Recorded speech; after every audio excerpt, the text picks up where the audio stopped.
औरतों की टोली करती हंसी ठिठोली। नमस्कार। पुण्य श्लोक लवाई शो की शुरुआत होती है हंसी ठिठोली से। और कौन कर रही होती है? रानियां कर रही होती हैं सभी। और इस हंसी ठिठोली के बीच गौतम भाई साहेब और द्वारका भाई साहेब के बीच में मजेदार बहस भी हो जाती है और सब उस पर हंसते भी हैं।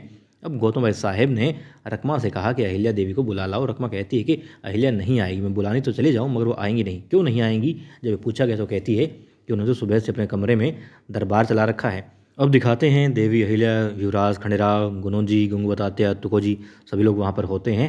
और फिर देवी अहिल्या प्रस्ताव रखती है घरेलू हिंसा के खिलाफ। वो कहती हैं महिलाओं के विरुद्ध जो घरेलू हिंसा होती है वो दंडनीय अपराध है और मुझे इस पर एक कानून बनाना ही बनाना है। इस पर आपकी सहमति चाहिए। क्योंकि सभी सहमति नहीं दे रहे होते हैं, इसलिए देवी अहिल्या कहती है कि ये तो आपको करना पड़ेगा युवराज। आप मेरी बात मानिए, जो मैं कह रही हूँ सही कह रही हूँ, आप कर दीजिए। इससे महिलाओं को न्याय मिलेगा।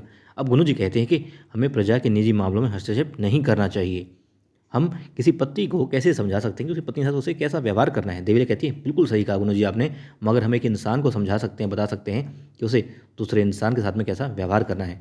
अब गंगू बताते भी कहते हैं कि देवी अहिल्या कानून तो नहीं बनाया जा सकता, क्योंकि यदि कोई शिकायत आती है तो हम उसकी मदद कर सकते हैं, मगर एक राजा धार्मिक और पारिवारिक मामलों में हस्तक्षेप नहीं कर सकता और ना ही करना चाहिए।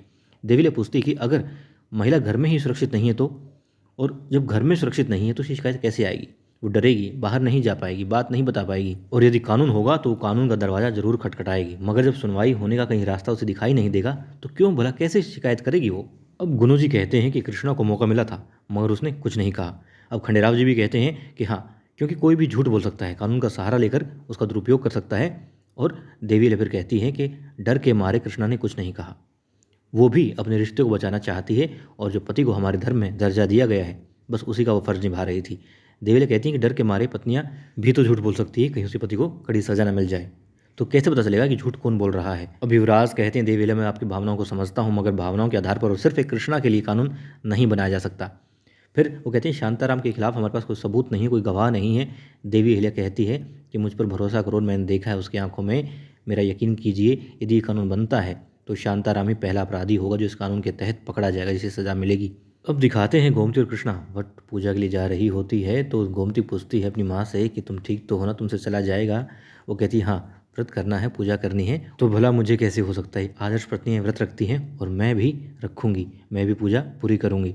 अब दिखाते हैं देवी अहिल्या भी और बाकी सब भी वहाँ वट वृक्ष की पूजा के लिए पहुँच चुके होते हैं। फिर गौतम सरकार कहती हैं देवी अहिल्या से कि आप गर्भवती हैं और आप पहले पूजा कर लीजिए। देवी अहिल्या कहती है कि नहीं, पार्वती की पहली वट सावित्री पूजा है तो इसे पूजा करने दीजिए, पहला अधिकार इसका होना चाहिए। अब पार्वती मुस्कुराती है और पूजा करने लग जाती है। फिर सब लोग पूजा कर लेते हैं। देवी अहिल्या बाकी जो गांव की महिलाएं होती हैं उनसे मिल रही होती हैं, बातें कर रही होती हैं, क्योंकि बहुत दिनों बाद उन्हें मौका मिला है महिलाओं से बात करने का, घर से बाहर निकलने का। वो सबकी सुख दुख जानना चाहती हैं। फिर अचानक से कमजोरी महसूस करते हुए बेहोश होकर गिर जाती है कृष्णा। गोमती चिल्लाती है आई। देवी अहिल्या मुड़ती हैं, देखती हैं कृष्णा, वो भी चिल्लाती हैं। फिर उसकी मदद करती हैं और उसे पानी छिड़कती हैं। कृष्णा उठ जाती है, कहती है तुम ठीक तो हो, पानी पी लो। वो कहती नहीं मेरा व्रत है। बाकी महिलाएं भी कहती है नहीं, पानी नहीं पी सकती।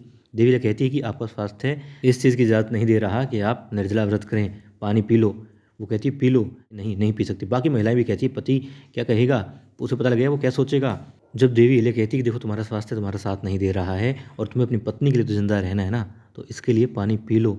मैं भी व्रत का उल्लंघन करने के लिए नहीं कह रही हूँ तुम्हें, लेकिन तुम्हारे स्वास्थ्य की तरफ देख कर कह रही हूँ। अपनी बेटी की तरफ देखो, पानी पी लो। महिलाएं कहती है समाज का उल्लंघन होगा, ये परंपराओं का उल्लंघन होगा। एक पत्नी अपने पति के लिए उसका कर्तव्य है व्रत रखना, आप ऐसा कैसे कह सकती हैं? देवी कहती है कि मैंने भी उपवास रखा है और हमारे शास्त्रों में, पुराणों में साफ साफ कहा गया है कि स्वास्थ्य को ध्यान में रखते हुए उपवास करें, इसमें सारे नियम रखे गए हैं। मैं भी गर्भवती हूँ इसलिए मैंने निर्जला उपवास नहीं रखा है। और ये भी पी सकती है, ये जिंदा रहेगी तभी व्रत करेगी ना। और देवी अहिल्या कहती है कि क्या पति का कोई कर्तव्य नहीं है? यदि पति ऐसा ही अच्छा है तो इसकी ऐसी हालत क्यों होती, बताओ।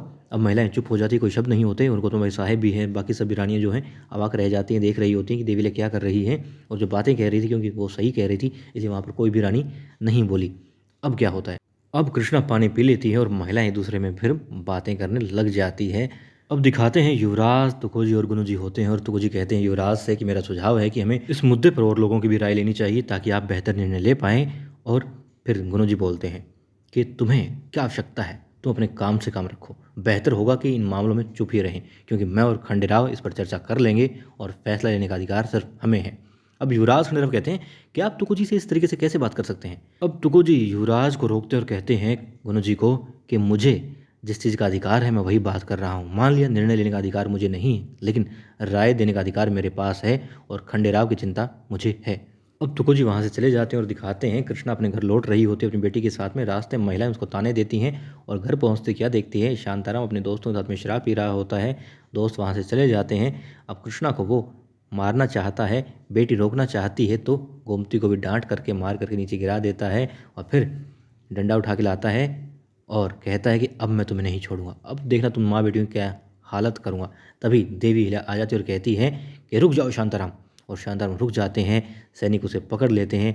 अब शांताराम जब ये कर रहा था, अपनी बेटी को तकलीफ दे रहा था, तब उसे याद आई देवीले की बात कि तुम आज चुप हो, मगर ऐसा ना हो तुम्हें पछताना पड़े जब जिस आग में तुम जल रही हो उसी आग की लपटें तुम्हारे बेटी को भी झुलसाने लगे।